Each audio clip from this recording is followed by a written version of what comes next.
Hello.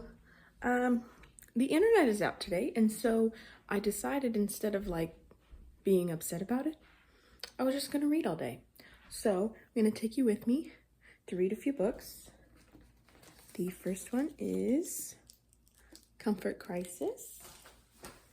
I'll pick that up. The second, once I finish that, if I do, because I have work at 5 p.m. The second is, okay, everything's falling down. Between Two Fires. The third, hopefully, is Save Me the Waltz. So let's go.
Okay, so I've just finished a couple chapters, I think like 3, and it's been very interesting thus far to sort of see stuff that I've been thinking about in my head be put onto paper, like that we need to have a deeper connection to the wild, not necessarily the extreme that is being represented here, which is like spending a month in the Alaskan wilderness or stuff of that nature, but we'll see how it goes. It's like a creative nonfiction kind of vibe, where it's not so much as like, here's a bunch of information, do with it what you want. There's a clear storyline here. Easter, I think it's Michael Easter, is saying that he and 2 of these guys that he knows are going to spend a month on a caribou hunt in Alaska, and it's been building up to that, and right now we've just had it that they're in the plane ready to go. And as he's telling this story, he's also giving information from interviews and meetups that he's had with these different academics, professionals, scientists, athletes that relate to his thesis, which is that we are way too comfortable in life. I also think that it's interesting because he's made the claim that basically nobody is feeling a deep hunger or deep fear for their life. And while that's probably true for most first world countries, there still are a bunch of people who do live on the land the way that he's describing, or who are experiencing a deep hunger because of lack of infrastructure and the government that's just not working for them. So he's mentioned that a few times, but when I read more of this, I'm taking it with that understanding in mind that this is not directed at people who are experiencing those struggles, but intended for people like me who do live in an air-conditioned house and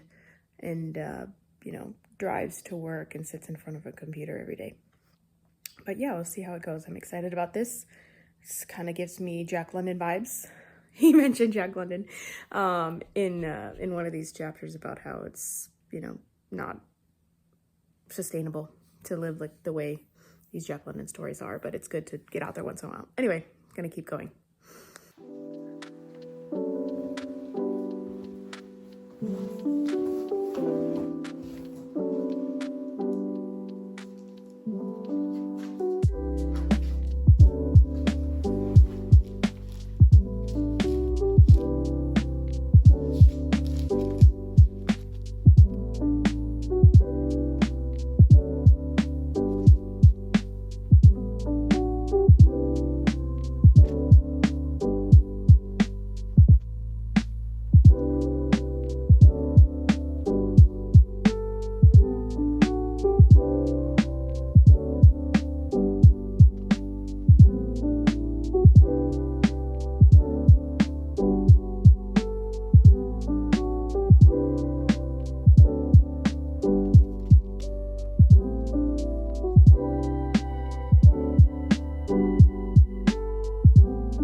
Okay, hopefully you can hear me over the sound of my car.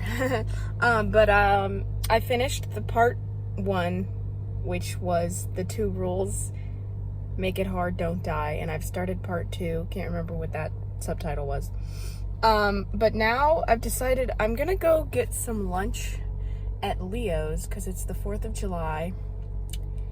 And I might as well just get a Coney dog. I've invited my mom, so she and I are gonna go get some lunch. Probably do some grocery shopping and then be back to finish. Probably not finish, honestly, but to do my very best at finishing The Comfort Crisis. Another thing is I've been thinking about this and how like every single moment of my life pretty much has been occupied with something to take away from like my mind's wandering. And maybe some of that is music, so I'm gonna do a little experiment and see. I'll drive to the restaurant, no music, and then drive back with music and see if there's a difference. Or maybe I'll drive with music now, without after. But I'll do one of those two and see if there's a difference. Okay, so experiment A, no music on the way. The drive felt like it took a longer amount of time, and that's probably because there was like more to look at as opposed to just listening to music. And now I drive back. So I've been to Leo's, went grocery shopping, did not get gas because it's so expensive now and Costco's closed. So now it's time for the music and have our experiment that way. Well, I'm back home, and the answer to that question is yes, the music does make it go faster. I listened to like 3 songs or 2 songs or something, and it felt like I teleported home. So I guess the answer to that, you know, is the music does make it go faster. Now, it could be just that I was returning, and usually going somewhere feels like it takes longer than coming back, even without any kind of music or distraction. So I think I'll mix it up and drive to work later today with music and no music on the way back, just to see if it's anything similar. But anyway, that's an answer. I think I'm gonna get back to reading. I have about maybe 2 hours before I have to get going, so it leaves me time to continue with The Comfort Crisis and see how far I can get towards finishing it.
Just finished part 2.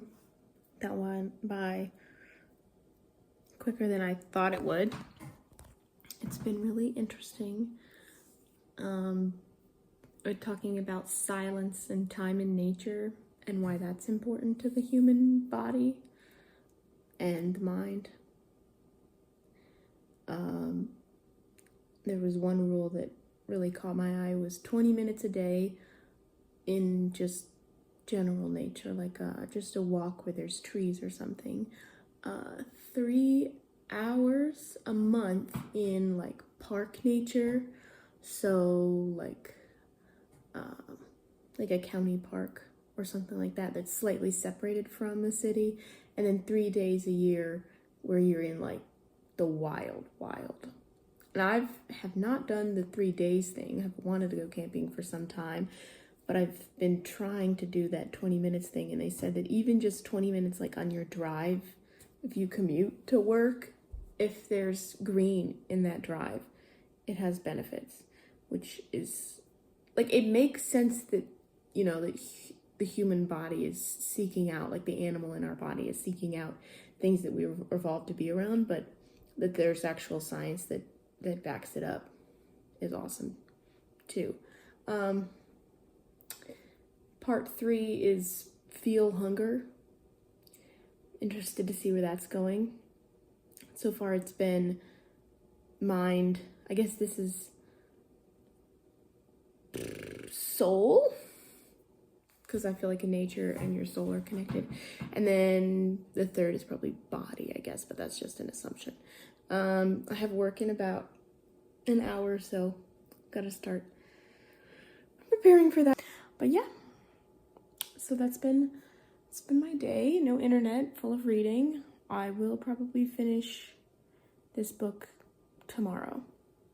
I can't believe I thought I would read 3 books today. That's crazy. I used to be able to do that when I was a kid, not anymore. Probably because this one's a little bit more thinky than a fiction book. But yeah, so thank you for coming along. I hope this might make you feel inspired to spend a day just reading if you have the time, or see what you can do without seeking entertainment on a device or something.